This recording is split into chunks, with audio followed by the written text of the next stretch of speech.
If I had to buy a home in today's Colorado market with the current rates and the current inventory, here's all the things I would do to help my buyers succeed. And it's probably not what you think. In this video, I'm gonna break down everything I would do personally if I was a buyer right now and what I use all the time for my buyers to get under contract the first time. We're gonna talk about everything from financial prep to neighborhoods I would target to strategies to get your offer accepted. This is gonna be super enlightening for anybody that's thinking about buying a house this year. Okay, the first thing I would do is not just get pre-approved, but get fully underwritten. What this means is when you find a lender and you have them qualify, you fill out the application quick and they say, yes, you're pre-approved. But what I would do is give them all of your loan documents. So your 1099, your taxes, your bank statements, all of the things to give you the best financial picture for where you're qualified to buy, because what it does is it gives you negotiating power. Not only do you know what you need to bring for a down payment, but what you can cover for closing costs, earnest money, and all of the things associated with buying real estate. So I would say talk to a lender or real estate agent first, because getting underwritten is gonna be a game changer when you're making an offer. Okay, this one might surprise you, but I would target showing homes that have been sitting 20 to 45 days or more. Those sellers are every bit more motivated than someone that's been on the market just 2 weeks. So if you come out and you see some properties sitting, I would say tour those first, because likely it's things that buyers have overlooked, like cosmetic upgrades, and you can usually get a lot more bang for your buck on properties that you might need to add a few paint colors to or switch out some kitchen counters.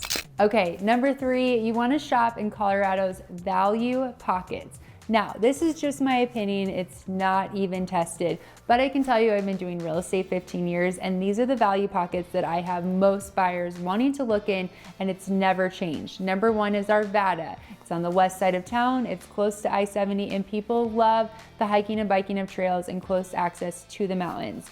Number 2 is Littleton. Their downtown is adorable and it's easy access off of Santa Fe, and you could still pop around to the mountains or to downtown if needed, and it's got lots of outdoor activities as well. Number 3, Highlands Ranch. It's kind of a shocker, but super family friendly. A lot of people love it because you can get more bang for your buck, and you're in that southern corridor, so anybody that works in the tech center, it's still a decent commute. And the last one is Castle Rock. Yes, it's way far south, but it has grown so much since the outlet days, and a lot of new construction down there with great interest rate buy downs, and it's just blown up over the last couple years. So I would say that's my last hidden gem and my 4 favorite neighborhoods to shop in for someone that's looking to add value, or in general, just look in the pockets that are always growing. Number 4, and this one is my favorite, use the buy down rate strategy. I can't even tell you how many people don't even know what a rate buy down is, and that's okay. It's my job to explain it to you, and or more importantly, your lender.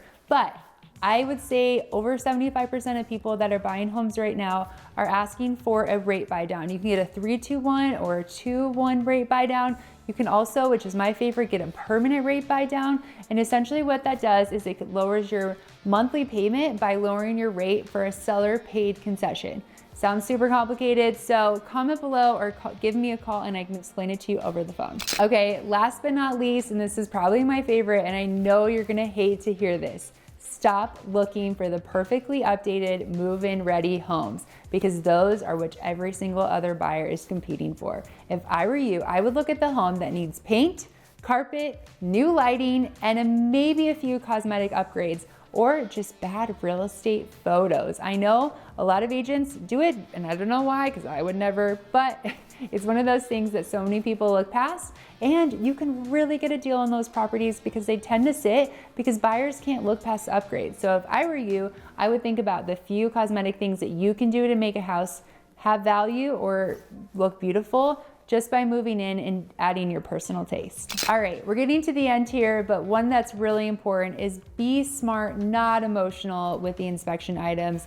Look, the sellers are really getting beat up the last couple of years, and I have so many buyers coming in with unreasonable expectations during inspection. So I just wanna say a few things that you can ask. HVAC, structural, roof, major systems of a house. Those are things that you can negotiate on inspection. When you start nitpicking cosmetic items or things that have been dated that are like personal opinion of choice, those are items that I wouldn't recommend negotiating right now, because a buyer and seller might not agree on some tastes, but those are the real bones and meat of a property, and I would just leave that out of an inspection objection.